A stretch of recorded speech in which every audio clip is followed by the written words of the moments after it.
শ্রীমঙ্গল সেক্টরের পক্ষ থেকে আমি সেক্টর কমান্ডার হিসেবে আমাদের যে এরিয়ার মধ্যে যে সকল পূজা মণ্ডপ আছে এটা নিরাপত্তা নিশ্চিত করার জন্য আমি একটু দেখতে এসেছি তাদের প্রস্তুতি কেমন। তো আমি দেখে আশ্বস্ত হলাম যে নিরাপত্তা বাহিনী আমরা যারা আছি, আমাদের সাথে বিজিবি আছে, আমরা বিজিবির পক্ষ থেকে পুলিশ আছে, আমাদের সাথে বেসামরিক প্রশাসন আছে, এখানে সেনাবাহিনীর ক্যাম্পও আছে। আমরা সবাই মিলে একটা সম্প্রীতিপূর্ণ পরিবেশে আমাদের হিন্দু ভাই বোনেরা যেন সুন্দরভাবে তাদের ধর্মীয় কর্ম পালন করতে পারে সেটাই আমরা নিশ্চিত করার জন্য বদ্ধপরিকর। আর আমাদের শ্রীমঙ্গল সেক্টরের আন্ডারে প্রায় 225টার মতো পূজা মণ্ডপ আছে। তার মধ্যে সীমান্তের 8 কিলোমিটার এরিয়ার মধ্যে প্রায় 190টার মতো পূজা মণ্ডপ আছে।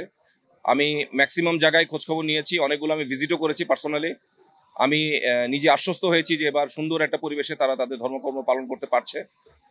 বর্তমান সরকারের দিক নির্দেশনায় আমরা সবসময় বদ্ধপরিকর যেন সুন্দর একটা সম্প্রীতিপূর্ণ বাংলাদেশে সবাই যেন তার যার যার ধর্ম সুন্দরভাবে পালন করতে পারে। ওটা তো ওরা আসলেই জানতে পারবে, তাই না? শোনো, টাকা তো চাইছে, 10,000 টাকার শর্ট আছে, বুঝছো? ধন্যবাদ। কত টাকা শর্ট পড়ছে সেটা বল। 10,000 টাকাই শর্ট আছে। আচ্ছা, সেটা মাথা ছুঁয়ে বলো। মাথা কি হলো? চুপ করে আসছো কেন?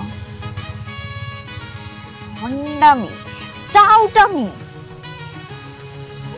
জায়গা পাও না তুমি? তুমি কি জীবনে ভালো হবে না? শোনো, ভন্ড আর টাউট বলবা না, আমার ইগোতে লাগে। তুমি ওইটাই ঠিক আছে, ভণ্ডামি টাউটামি মানুষ করে, কিন্তু গার্লফ্রেন্ডের সাথেও কোনো কথা?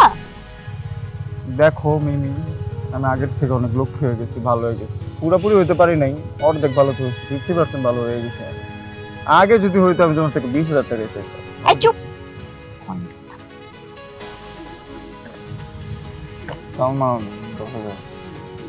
ঠিকভাবে বলো, কত টাকা শর্ট পড়ছে? 5,000 টাকা লাগবে।